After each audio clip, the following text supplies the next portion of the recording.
Hey guys, welcome back to Intuitive Angling, and appreciate you guys coming by the channel today to check the episode out.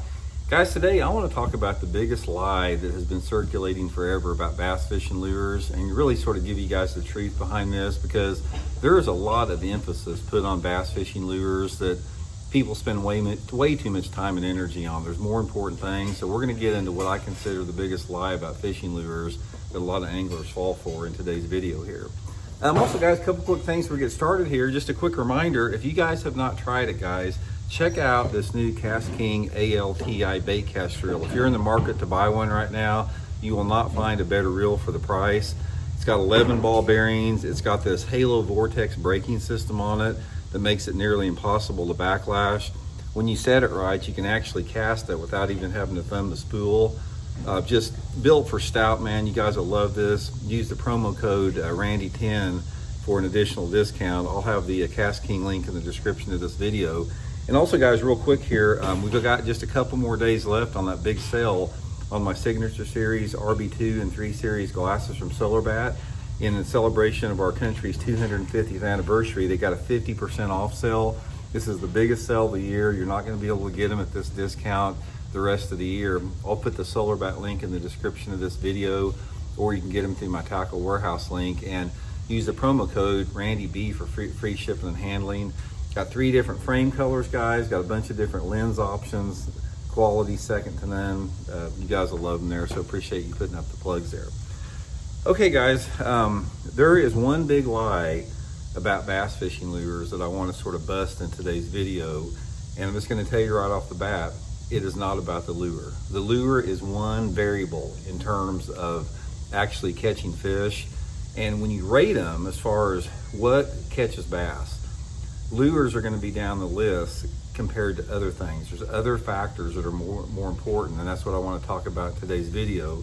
But you basically got several different lure categories. The 3 primary categories that I like in bass fishing is I like jigs. I think jigs are one of the best baits that you can fish, both finesse jigs and full-size jigs. Spinner baits are awesome. They've stood the test of time. A jig and a spinner bait has stood the test of time, probably above any other lures out there, with the exception of like a plastic worm, and then some type of a crankbait.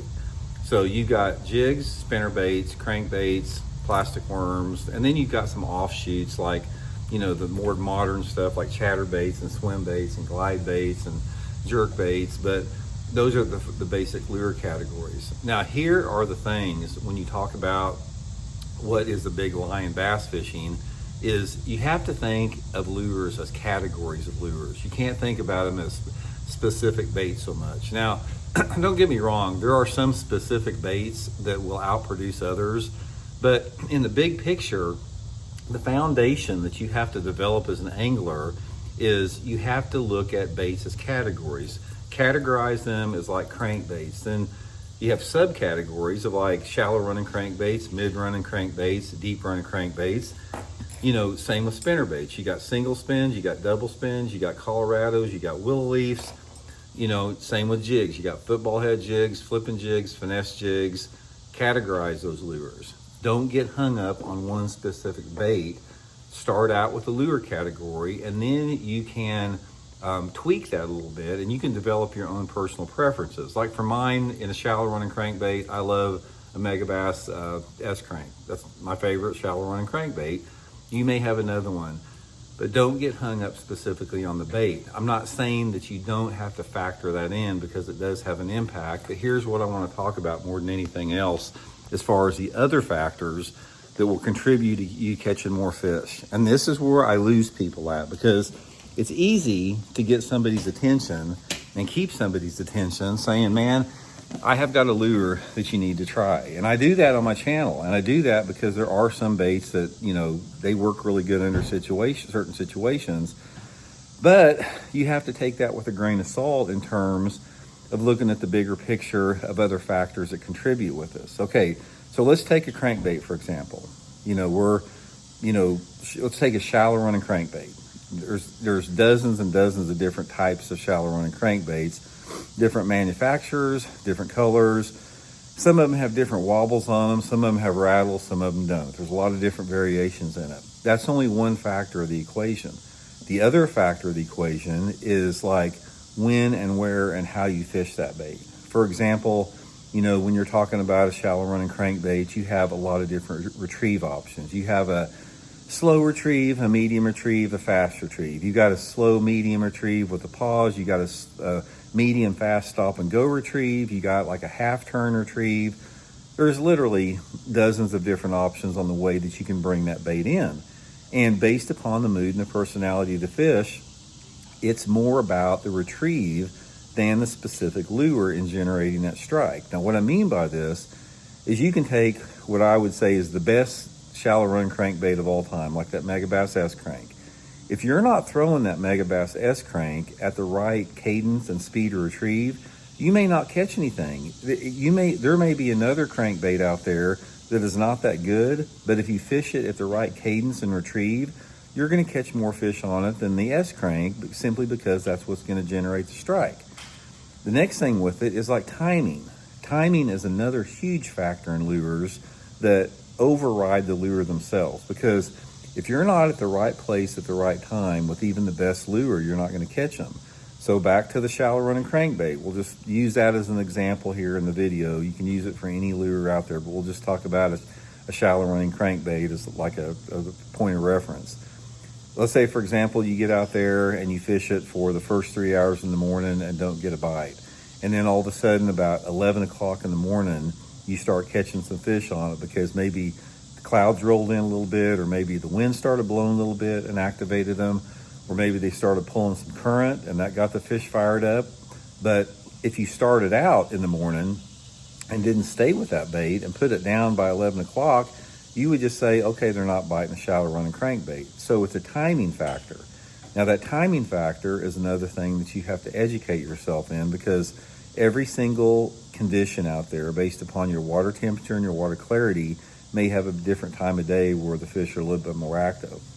The next thing with that is the weather conditions. Weather conditions have a huge impact on how good the lure is going to be. So back to our shallow running crankbait again, since that is a reaction bait and since fish have to be a little bit more active to bite a crankbait, the best conditions may be some type of a warmer day, or, not when I say warm, I'm talking about like seasonally, an average or above average temperature day, maybe a south wind, maybe a steady or falling barometric pressure, maybe a little bit of cloud cover or wind, in correlation with that. All those factors together are going to make the fish bite that specific lure category, not necessarily the lure itself, but the lure category that it represents based upon the conditions. On the vice flip side of that, if you're talking about, like a shaky head worm, maybe those aren't the best conditions for it. Maybe the best conditions are going to be a sunny day with not much wind. So every lure is going to have a set of weather conditions that, dictate that. Next thing with it is where you fish it at. And this is a big one, because it doesn't matter how great your bait is and how great you think your lure is. If you're not putting that bait around some fish, it doesn't matter how good it is, you're not going to catch anything. So this is when the whole topic of understanding movements of bass and seasonal patterns and seasonal habits of bass, mood and personality take over. And this is a lifelong endeavor. This is something that today's generation of anglers, they don't have a lot of patience, and this is something that takes patience. It's a lifelong learning process that you never fully learn. So a lot of the anglers today that are really addicted to electronic technology, they don't have the patience to understand this. So you're never going to be able to incorporate that in your fishing. But that is one huge aspect of it that you can't, overlook with that. And then you have other factors like, your rod action, the pound test line that you're throwing, whether it's fluorocarbon or monofilament or whatever, that's going to cause the bait to react differently. And then you get into things like casting accuracy and, boat positioning. Because, again, if you have the best shallow running crankbait in the world and you can't put that bait where you need to put it, it doesn't matter how good it is. You're not going to catch any fish.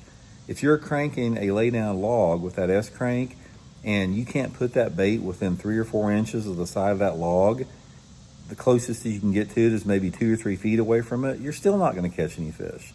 So you got that factor of your casting angle, your casting accuracy with the casting angle. A lot of times casting angle makes everything. Sometimes they want a bait run parallel to an object, sometimes at a 90-degree angle, sometimes at a 45-degree angle. And then you have your boat positioning to consider with that.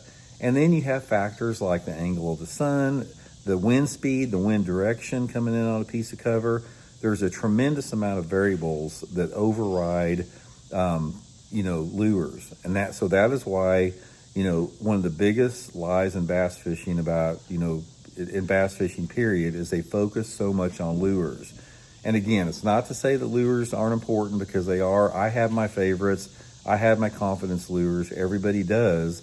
But I take that with a grain of salt, and I try to put most of my effort and my focus and my concentration in those other factors that we just talked about here. So anyway, guys, just think about it a little bit. I think it'll help you guys catch some more fish if you absorb some of that info, and we'll check in later.